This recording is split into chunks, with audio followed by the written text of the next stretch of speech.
Mars media நேயர்களுக்கும் அன்பர்களுக்கும் இந்த நாள் இனிய நாளாக அமைய எல்லாம் வல்ல இறைவனை பிரார்த்திக்கின்றோம். இந்த சேனல் உங்களுக்கு பிடிச்சிருந்தா மறக்காம சப்ஸ்கிரைப் பண்ணுங்க, ஷேர் பண்ணுங்க, லைக் பண்ணுங்க, கமெண்ட் பண்ணுங்க.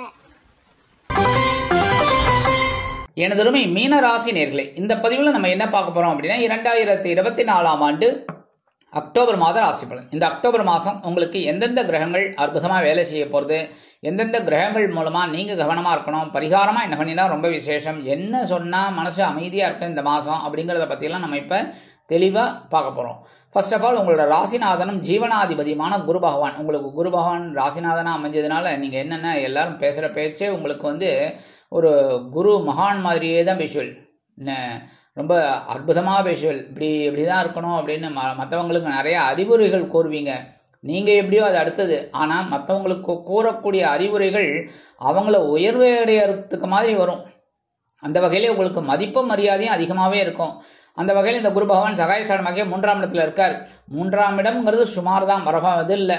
ஏன்னா 2, 5, 7, 9, 11 அங்கே இடங்கள் இருந்தால் தான் ரொம்ப விசேஷம். குரு பகவான் சுபகிரகம். இந்த 3 இதெல்லாம் இருந்தால் கொஞ்சம் மத்தியமமான பலன்கள், மனசில் தைரியம் குறையும், ஒரு சோர்வு இருக்கும் உடலில், அதெல்லாம் கொஞ்சம் அப்படியே மீட் அவுட் பண்ணி அதெல்லாம் அவாய்ட் பண்ணி அப்படியே போனால் தான் ரொம்ப விசேஷம். இந்த நேரத்தில் உடன்பிறப்புகள் ஓரளவுக்கு உங்களுக்கு அனுகூலமாக இருப்பாங்க. அப்படின்னாலும் உடன்பிறப்புகளின் மூலம் சில குழப்பங்களும் இருக்கும். சரியா? அடுத்தபடியாக ஆனாலும் இந்த குருவோட பார்வைங்கும் போது உங்களோட கலத்திரஸ்தானத்தில் விழுது. வாழ்க்கை துணை உங்களுக்கு ஆதரவாக இருக்காங்க, வாழ்க்கை துணை வழி உறவினர்கள் ஆதரவாக இருக்காங்க, அது உங்களுக்கு பெரிய ப்ளஸ் பாயிண்ட். அடுத்தபடியாக 7ஆம் பார்வை உங்களோட பாக்கியஸ்தானத்தை விழுது. தந்தையார் மூலமாக சில நன்மைகள் உங்களுக்கு கண்டிப்பாக கிடைக்கும். அடுத்தபடியாக 9ஆம் பார்வை உங்கள் லாபஸ்தானத்தில் விழுது. நீங்கள் தொட்டதெல்லாம் பொண்ணாகும். எப்போ வேலை செய்யணும், செய்ய செய்ய செய்ய உங்களுக்கு அற்புதமான வடாபலன்கள் கண்டிப்பாக கிடைக்கும். அடுத்தபடியாக 15/10/2024 முதல் இந்த குரு பகவான் வக்ரகதி அடைகிறார். அதனால ஓரளவுக்கு நீங்கள் நன்மைகளை எதிர்பார்க்கலாம். எல்லா விஷயத்திலும் ஓரளவுக்கு நீங்கள் நன்மைகளை எதிர்பார்க்கலாம். உத்தியோகத்தில், தொழில் வியாபாரத்தில், எல்லாத்தையும்.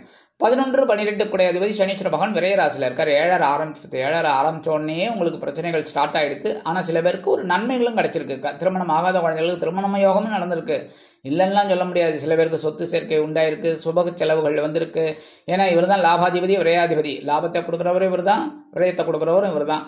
ஸோ உங்களுக்கு ஓரளவுக்கு 50-50 அப்படியே போயிட்டு இருக்கு. ஆனால் அவர் இப்போ என்னென்னா சனீஸ்வர பகவான் வக்ரகதியில் இருக்கார். செலவுகள் மட்டும் போடுறது கொஞ்சம் பரவாயில்லை, உடல் ஆரோக்கியம் பரவாயில்லை, நன்னா இருக்கு. அதனால கொஞ்சம் செலவுகள், இந்த மருத்துவ செலவுகள்லாம் குறைஞ்சிருக்கு. எல்லா செலவுகளும் கொஞ்சம் கட்டுப்பாட்டுக்குள்ள வந்திருக்குங்க. ஆனால் வெளியூர் இல்லைன்னா வெளிநாட்டு பயணங்கள் மூலமாக உங்களுக்கு சில நன்மைகள் நடந்துட்டு இருக்கு. இந்த ராகு பகவான் ஜென்மராசியில் இருக்கார். சாயா கிரகம்னு சொல்லக்கூடிய ஜென்மராசியில் ராகு பகவான் இருக்கார். என்ன அப்படின்னா கொஞ்சம் மனசில் குழப்பம் இருந்துகிட்டே இருக்கு, உடம்புலையும் கொஞ்சம் பிரச்சனைகள் இருந்துருக்கு. கொஞ்சம் உடம்பை கவனிச்சுக்கோங்க. பரபரப்பாக இருக்கிறது அடுத்தது.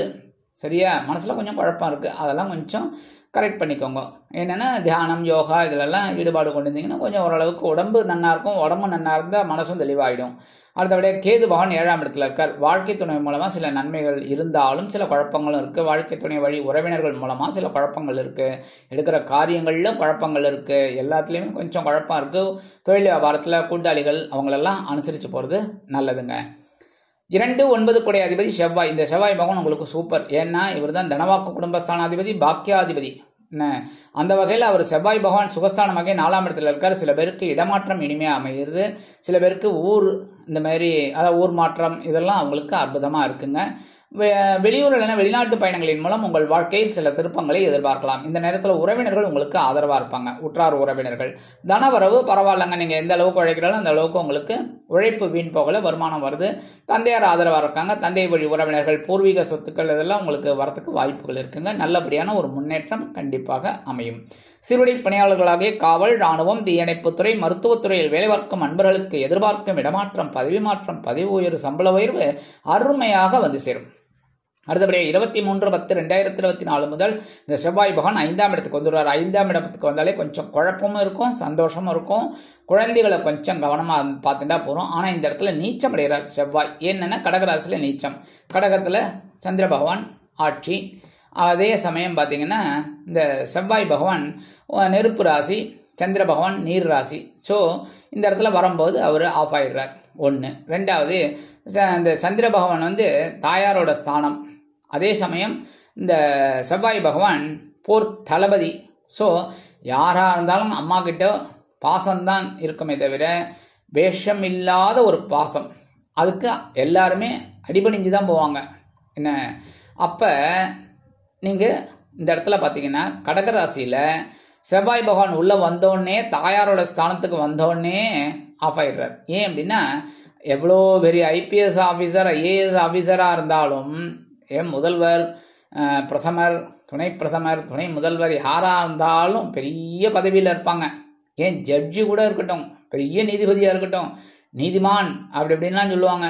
அவர் நேரம் அவங்க அம்மாட்ட வந்தாங்கன்னா அப்படியே சரண்டர். என்ன அம்மா மடியில் அப்படி தலை வச்சு படுத்துட்டு அந்த சொர்க்கத்தை பார்க்குறது பெரிய விஷயம். ஆக அம்மான்னா சும்மா இல்லை. இந்த இடத்துல அம்மா கிட்ட வரும்போது இந்த செவ்வாய் பகவான் ஆஃப் ஆகிடுறார். என்ன 5ஆம் இடம் வந்து குழந்தைகள் மூலமாக சில குழப்பங்கள் இருக்கும், கொஞ்சம் கவனமாக இருக்கணும். அடுத்தபடியாக 3, 8 அதிபதி சுக்கிர பகவான் 8ஆம் இடத்துல ஆட்சி. அஷ்டமாதிபதி அஷ்டமராசியில் ஆட்சி அமைக்கிறது ரொம்ப நல்லது. ஏன்னா சுக்கிர பகவான் போது மனசில் சந்தோஷம் இருக்கும், எடுக்கிற காரியங்களில் திருப்தி இருக்கும், உத்தியோகத்தில் தொழில் வியாபாரத்தில் எல்லாத்துலேயும் சில பேருக்கு பொழுதுபோக்கு அம்சங்களுக்காகவே கொஞ்சம் செலவுகளை செய்வீங்க. 14/10/2024 முதல் இந்த சுக்கிர பகவான் 9ஆம் இடமாக்கிய பாக்கியஸ்தானத்துக்கு வந்து குருவோட பார்வையை வாங்கிக்கிறார். ஓரளவுக்கு பரவாயில்லை. உங்களுக்கு தந்தையார் ஆதரவாக இருப்பார். தந்தை வழி உறவினர்கள் சில நேரங்களில் சில காரியங்கள் உங்களுக்கு அற்புதமாக நிறைவேறும். உடன்பிறப்புகள் உங்களுக்கு சில குழப்பங்களை கொடுத்தாலும் ஒரு நன்மைகளையும் செய்வாங்க கண்டிப்பாக. அடுத்தபடியாக 4, 7 அதிபதி புத பகவான் களத்திரஸ்தானத்தில் ஆட்சியில் இருக்கார். என்ன களத்திரஸ்தானத்தில் ஆட்சியில் இருக்கார் புத பகவான். ஆட்சி உச்சம் மூலத்திரிகோணம். என்ன களத்திராதிபதி களத்திரஸ்தானத்தில் இருக்கிறதுனால நண்பர்கள் ஆதரவாக இருப்பார். எடுக்கிற காரியங்கள் உங்களுக்கு பரவாயில்லை, ஆனால் 5 நாள் தான். அதுக்கப்புறம் 6/10/2024 முதல் இந்த புத பகவான் எங்கே வரப்போறாருன்னு பார்த்தீங்கன்னா அஷ்டமராசிக்கு வந்துடுறார். அஷ்டமராசிக்கு வந்தால் ரொம்ப விசேஷம். என்னென்ன மறைந்த புதன் நிறைந்த லாபத்தை கொடுக்க போறார். நல்ல ஒரு உத்தியோகத்தில் முன்னேற்றம், தொழில் வியாபாரத்தில் முன்னேற்றம், இடமாற்றம் இனிமையாக எல்லாமே நல்லபடியாக உங்களுக்கு நடக்கும். அதே சமயம் இந்த குழந்தைகள் படிக்கிறா வருங்க, கல்வி பயிலும் மாணவ மாணவிகள் கல்வியில் ரொம்ப சிறப்பாக செயல்படக்கூடிய ஒரு வாய்ப்புகள் அவங்களை தேடி வரும். விளையாட்டுத்துறையில் இருக்கிற குழந்தைகள்லாம் சாதனை பண்ணுவா. அந்த அளவுக்கு ஒரு நல்ல ஒரு முன்னேற்றம் அவங்களை தேடி வரும்.